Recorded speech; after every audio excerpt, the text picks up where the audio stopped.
Vamos seguir falando sobre a operação lá do Rio de Janeiro, porque tem diversos desdobramentos, inclusive políticos. Porque a mega operação trouxe para a direita uma pauta para voltar a ganhar espaço e reverter o declínio que estava sofrendo depois da retomada da popularidade do presidente Lula. O grupo político estava sem uma estratégia definida desde que o petista voltou a crescer nas pesquisas e encontrou pessoalmente o presidente dos Estados Unidos, Donald Trump, lá na viagem pela Ásia. Com a operação, que deixou mais de 100 mortos e tornou-se a mais letal da história do país, a direita viu no tema da segurança pública uma forma de aumentar as críticas ao governo Lula e assim antecipar o embate com o petista de olho em 2026. Foi num assunto que o campo político achou uma pauta da vida real, que tem clamor popular amplo. E é sobre isso que eu converso agora com o Jorge Folema, advogado e cientista político.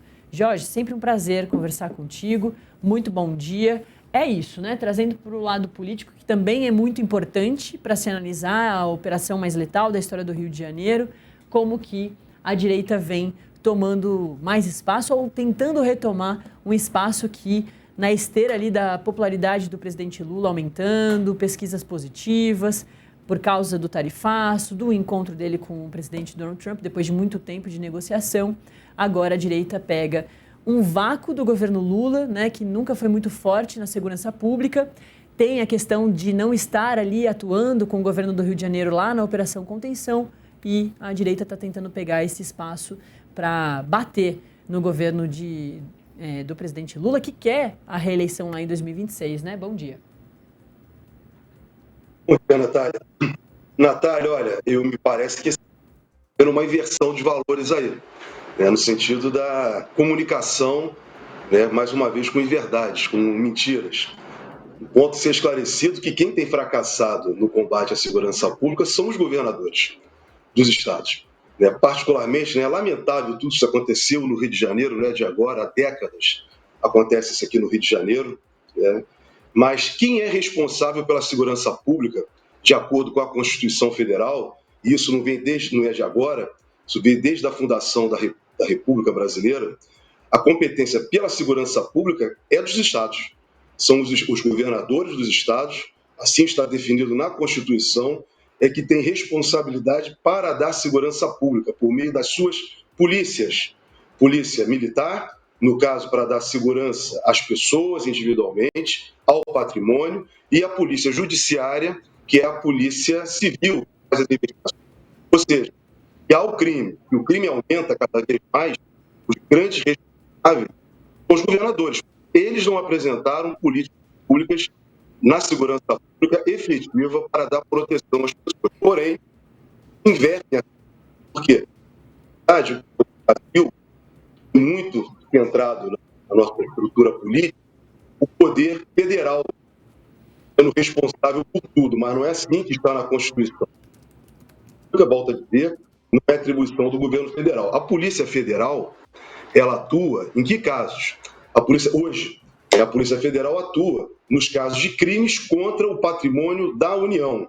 Até em tráfico internacional, né, a Polícia Federal deve atuar segundo a Constituição também. Porém, veja, nós não estamos falando de...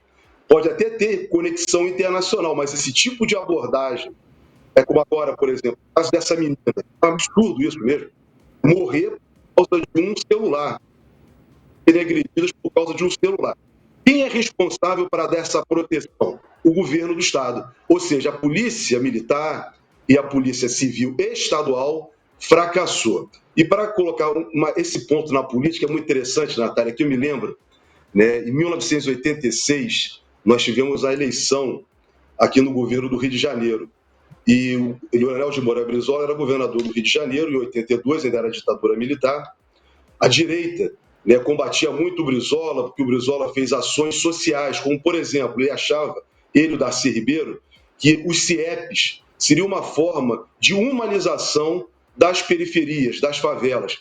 Por exemplo, no Rio de Janeiro, em diversas favelas, até hoje, tem CIEPs construídos. E a direita do Rio de Janeiro entrou com uma campanha muito forte, no caso Moreira Franco, dizendo que aquilo era outdoor, que não ia resolver problema nenhuma, e que Moreira Franco, na época, ele foi candidato a governador, disse que em 6 meses ele acabaria com a violência no Rio de Janeiro. 6 meses. Veja, ele foi eleito com essa pauta da segurança, não acabou a violência, ele acabou com aquilo que poderia transformar a periferia, que eram os CIEPs da educação, que os jovens, que as crianças, que os pais e as mães dessas comunidades pudessem ter um ambiente de transformação, de humanização, porque a violência é muito grande mesmo, Natália. Sabe, as pessoas estão ficando elas estão desumanizadas. Esse é o termo que eu considero. Então, porque é só violência, violência por tudo quanto é lado. Então, as pessoas deixam de ter o lado humano. Então, só tem, né, aquela violência o tempo inteiro. Então, o que acontece? Moreira Franco acabou com os CIEPs, não acabou com a violência, e então essa pauta, né, da segurança, da violência, que a direita apresenta em toda a América Latina, em que base ela é apresentada, Natália? Ela é apresentada num combate direto, né, interno da sociedade contra a sociedade. Você utilizar o poder público, as polícias estaduais, para matar, não importa quem seja. Marginais são mortos, cidadãos civis são mortos, como na própria pesquisa, na própria intervenção anterior da sua colega, né, se eu não me engano, ela falou que tinham 12 pessoas que foram presas que não têm passagem criminal. Aí a polícia foi buscar passagem criminal. Então, veja, pessoas que estão pelas ruas, por exemplo, aqui no Rio de Janeiro, ano passado, foi feita uma operação na Parada de Lucas, na Avenida Brasil, em que, por horas, trabalhadores ficaram presos nos carros, nos ônibus, até embaixo dos veículos, porque havia uma troca de tiro feroz entre polícias e marginais. Então, ou seja, quem fracassou no modelo de segurança pública são os governos estaduais. E aí o governo estadual procura transferir o que é responsabilidade dele para o governo federal, que constitucionalmente não tem essa responsabilidade. Mas o que fez o presidente Lula? Como a responsabilidade sempre recai sobre o presidente da República, não importa qual seja o presidente da República que esteja no mandato, né, porque sempre é assim, os responsáveis fogem do problema, aí transfere para o outro. Aí o que fez o presidente Lula? Olha, como dizem que é o presidente o responsável, então eu vou resolver isso. Ele apresentou nunca tiveram coragem de fazer isso no Brasil, e o Lula teve. Apresentou a proposta de emenda constitucional da segurança pública. E o que diz essa proposta de emenda constitucional da segurança pública, como falou o delegado da Polícia Federal ainda agora aqui? Primeiro tem que haver a integração entre as polícias. Para ter integração, tem que ter a coordenação. E essa coordenação, como é um sistema federativo, passa pela proposta apresentada pelo presidente Lula, a União assume para ela. A União, se for aprovada essa proposta de emenda constitucional, a União vai coordenar agora, ela não é responsável ainda, o presidente Lula chamou para ele, o que os governadores não querem fazer, a coordenação da segurança pública naquilo que foi chamado de Sistema Único de Segurança Pública.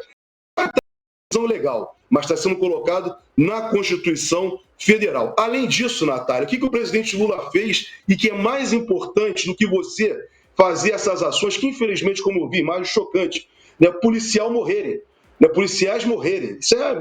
Não precisa isso, Natália. Por que esse tipo de confronto? Porque esse tipo de combate ao crime organizado tem que se fazer com inteligência.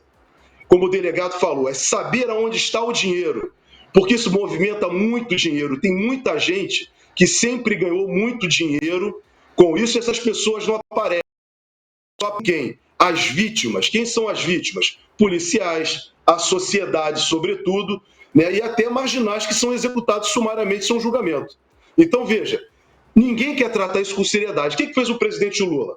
Chamou para a União, para a Polícia Federal, que ela não tem atribuição hoje, que é a Polícia Federal vai passar, se for aprovada a PEC, a Proposta de Emenda Constitucional de Segurança Pública, quem vai fazer investigação sobre o crime organizado, mas também das milícias e dos crimes ambientais, que hoje é feito pelos estados, pelas polícias estaduais, quem vai passar a fazer é a Polícia Federal.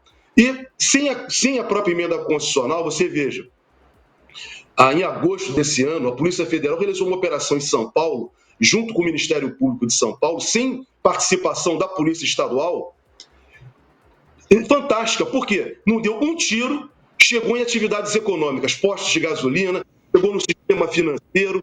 Então você vê, é uma articulação que tem que ser feita com inteligência. Então o presidente Lula chamou para ele essa responsabilidade, mas o que aconteceu, Natália?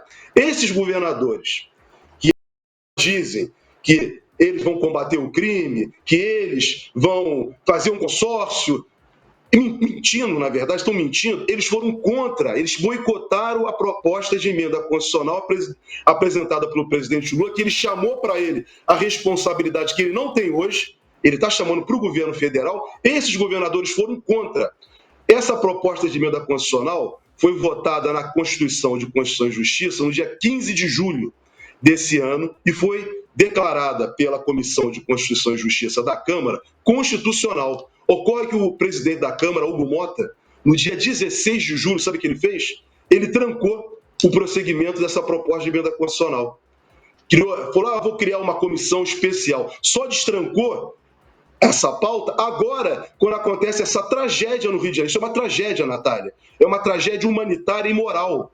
Por quê? Foi tocado o terror. O governador Cláudio Castro, independentemente lá dos marginais, como ele fala, ele tocou o terror na região metropolitana do Rio de Janeiro, na terça-feira passada. Independente daquela ação lá, feroz, que foi feita, as pessoas não podiam, tiveram que deixar de trabalhar no centro da cidade, em diversos bairros, longe daquela região, em regiões metropolitanas, em outros municípios. Atividades econômicas deixaram de existir, pessoas sequer dormiram, Natália. Então, veja, olha o tamanho da irresponsabilidade desses governadores. E para colocar mais um último ponto importante destacar, sua colega falou ainda agora aqui, ela disse que hoje vai ter uma reunião política com o ministro Alexandre de Moraes. Não é uma reunião política não, Natália. É uma reunião, uma audiência judicial. Por quê? A audiência judicial não é reunião política. A reunião política faz o governador com o presidente da República, faz o governador com o ministro da Segurança Pública e Justiça, faz com governadores. Essa não é uma reunião, não. Isso é uma audiência judicial. Por quê? O Rio de Janeiro, o governador do Rio de Janeiro está sob investigação do Supremo Tribunal Federal por descumprimento de ordem judicial. O ministro Alexandre de Moraes, na semana passada, deu um despacho. Esse despacho que ele formulou, direcionado ao governo do Rio de Janeiro, para que explique por que não cumpriu a decisão do Supremo Tribunal Federal. Um exemplo claro para todos acompanharem, entenderem o que eu estou falando e que nós acabamos de assistir agora aqui. Um policial foi alvejado. Outras pessoas, outros marginais também, segundo a sua colega repórter, também foram alvejados lá naquela mata e tiveram que recolher as pessoas dali, os próprios moradores. Na decisão do Supremo Tribunal Federal, diz que nesses casos, nesse tipo de operação, independente de muitas outras coisas, tem que ter ambulâncias no local. O governador tem que explicar, parece que não tinha ambulância. Era necessário. Além de muitas outras medidas, tinha que ter acompanhamento do Ministério Público Federal, tinha que ter acompanhamento do Ministério Público Estadual, tinha que ter acompanhamento da Defensoria Pública.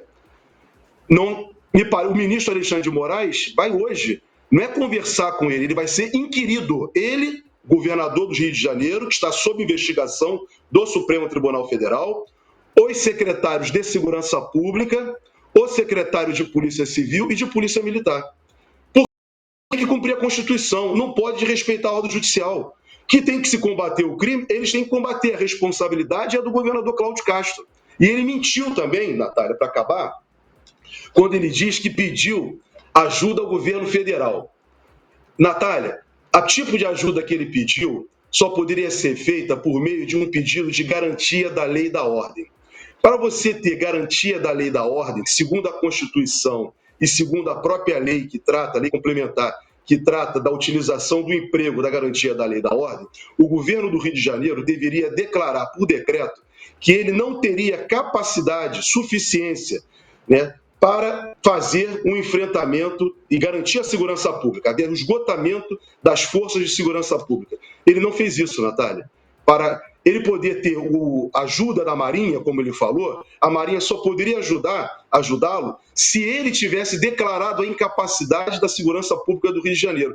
Olha como ele mente, porque ele empregou 2.500 policiais nessa operação, ou seja, foi algo que ele falou mesmo, foi algo muito bem planejado, foi algo planejado, a meu sentir, a observação é minha, para criar um estado de sensacionalista, jogar a população contra o governo federal, ele ganhar espaço político numa manobra perigosíssima para a democracia brasileira, muito perigosa para a democracia brasileira, porque esses senhores que estão aí, volto a dizer, são eles os responsáveis hoje pela segurança pública no Brasil e eles não estão dando. Aqui no Rio de Janeiro, eu falo com tranquilidade, não há segurança pública, não é apenas o crime organizado, os traficantes, como eles estão falando, é também a milícia, Natália. A milícia no Rio de Janeiro é algo assustador.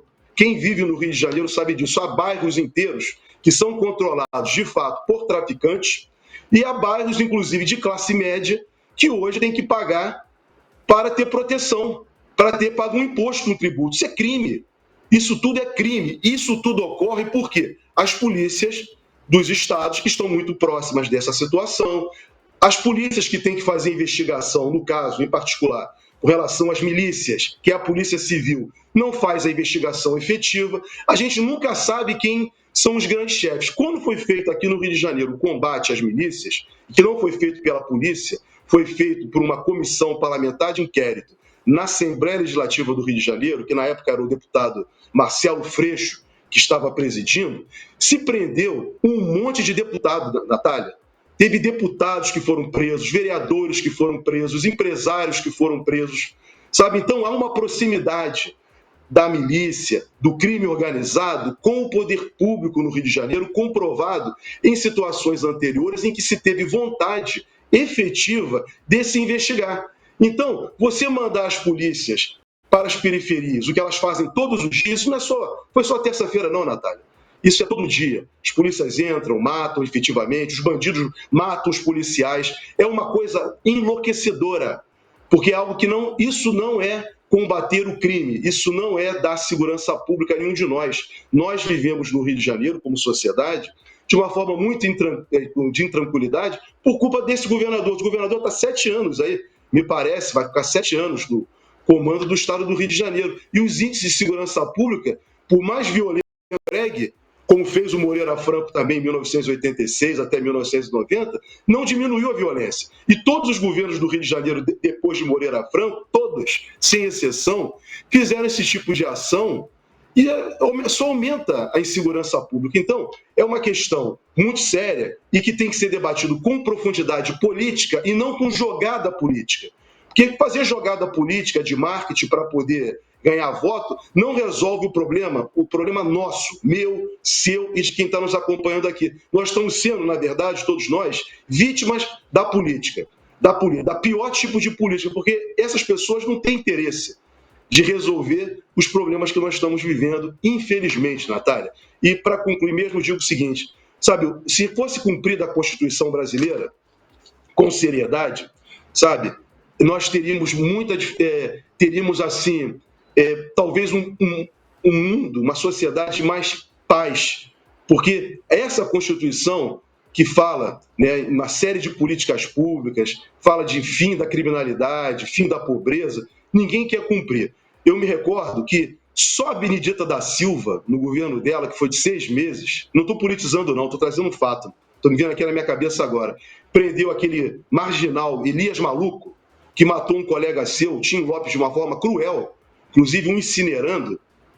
Foi a Benedita da Silva, no governo dela, que prendeu o Elias Maluco sem dar um tiro, com inteligência. Ou seja, eles não tratam, eles não respeitam a gente, Natália. Eu estou fazendo até um depoimento para você aqui, na verdade, né, da minha experiência, de quem é local, sabe, que está diante disso há décadas, sabe?